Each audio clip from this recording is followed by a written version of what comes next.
அனைவருக்கும் என் அன்பான வணக்கம். உலகெங்கிலும் இருக்கிற தமிழ் சொந்தங்களுக்கு ஒரு செய்தியை நான் விளக்கமாக தர விரும்புகிறேன். அமெரிக்காவில அட்லாண்டா மாநகரத்தில நாங்க ஒரு நிகழ்ச்சிக்காக வந்திருந்தோம். அந்த நிகழ்ச்சிக்கு வரும்போது பல தமிழ் சொந்தங்கள் வீடுகள்ல இருந்து சமையல் பண்ணி எங்களுக்கு சாப்பாடு போடுவாங்க. சில நேரங்கள்ல சாப்பாடு நம்ம ஊரு உணவ விட சுவையாக இருக்கும். அப்போ அவங்க ஊர் பேரையும் சொல்லுவாங்க. வர்றவங்க எல்லாரும், "சார் நான் உங்க ஊரு சார் மதுரை. சார் நான் திருச்சி, நான் வாடிப்பட்டி, நான் தேனி" இப்படிலாம் சொல்லுவாங்க. அப்போ ஒருத்தங்க காரைக்குடின்னு சொன்னாங்க. அப்ப நான் செட்டிநாடான்னு கேட்ட ஞாபகம் இருக்கு. செட்டியாரான்னு நான் கேட்கல. "இவ்வளவு சுவையா செட்டிநாட்டு உணவு இருக்கே" அப்படின்னு நான் கேட்ட ஞாபகம் இருக்கு.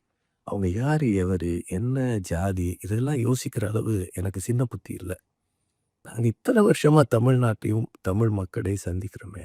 எங்கேயாவது யாராவது நான் போய் ஜாதிய, சமய உணர்வுகளோடு இருந்தேன்னு சொல்லுங்க. என்னோடு பயணிக்கிற எல்லாருக்கும் தெரியும். என்னை சந்தித்த எல்லாருக்குமே தெரியும்.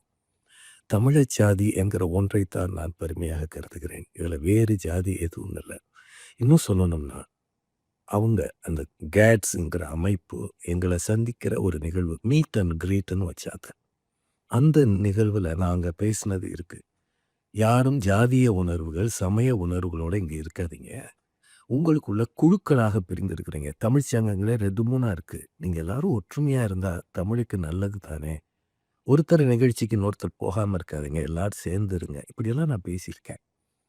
அந்த ஊர் நிகழ்ச்சி நடந்ததே பிப்ரவரி 3ஆம் தேதி செவ்வாய்க்கிழமை. ஆனா அது ரொம்ப காலம் கழிச்சு பிப்ரவரி 9 தேதியில இது நம்ம முகநூல்ல பரப்பப்படுகிறது. ஒருவேளை அந்த சகோதரிகள் நான் அப்படி பேசியிருந்தா, அப்பவே அவங்க என்ட்ட கேட்டுருக்கலாம். அல்லது அன்று மாலை நடந்த அந்த பட்டிமன்றத்தின் போது என்ன புடிச்சு கேட்டுருக்கலாம். எல்லாரும் சந்தோஷமா இருந்தாங்க. பனி, குளிருக்கு மத்தியிலேயும் நெறைய மக்கள் வந்தாங்க. ஒண்ணு சொல்லவா? இவ்வளவு தொலைவு நாங்க வரும்போது, எங்கள தேடி வந்து அன்பாக அவங்க உணவு தரும்போது, அவங்க முகங்கள் எங்களுக்கு ரொம்ப உறவினரை விட நெருக்கமா தெரியும். "உண்டி கொடுத்தோர், உயிர் கொடுத்தோரேன்னு" தமிழ் சொல். இந்த ஊர்ல இருக்கிற பிரெட்டுக்கு மத்தியில இட்லி, தோசை, பொங்கல், நல்ல உணவு இதெல்லாம் கொண்டு வந்து அவங்க குடுக்குறாங்க. 1 மணி நேரம், 1/2 மணி நேரம் பயணம் பண்ணி. அந்த பிள்ளைகளின் அன்புக்கு நிகர் அது மட்டும் தான். அவங்கள போய் நான் ஜாதியை பத்தி விசாரிப்பேனா? ரொம்ப தவறான பதிவுங்க. உண்மையிலேயே ரொம்ப மனவலியோடு இத பேசுறேன். எந்த காலத்திலும் நான் அப்படி இருந்ததில்லை, இருக்கப் போவதும் இல்லை. தமிழ்ச் சொந்தங்கள் தயவு செய்து இத பற்றி இந்த கருத்துக்கள புறந்தள்ளுங்க. எனக்கு கடவுள் அறிய அந்த மாதிரி நான் நடந்ததா எனக்கு தெரியல. ரொம்ப இந்த பயணங்களே ரொம்ப கஷ்டமானதுங்க. அவங்க தாங்க எங்களுக்கு சாப்பாடு குடுத்து எங்கள கொஞ்சமாவது காப்பாத்துறாங்க. அவங்கள போய் நான் ஜாதியெல்லாம் கேட்க முடியுமாங்க?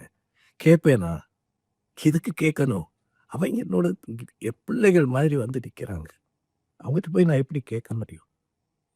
தயவுசெய்து கொஞ்சம் தவறான புரிதல் இருந்தால் கருத்துக்கள மாற்றிக்கங்க. முகநூல்ல இத பரப்புறவங்க தயவுசெய்து உண்மைய உணர்ந்துக்கங்க.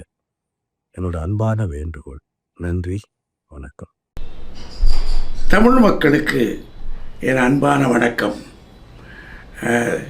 தம்பி ராஜாவை பற்றி ஒரு தவறான செய்தி நம்முடைய ஊடகங்களில் போய்க்கொண்டிருப்பதை நான் காண்கிறேன், கேட்கிறேன்.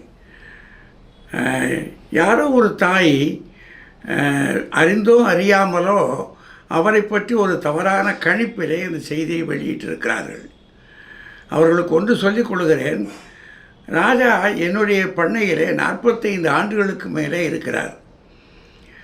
அவர் எப்படிப்பட்டவர் என்பது எனக்கு நன்றாகவே தெரியும். என்னுடைய பிள்ளை அது.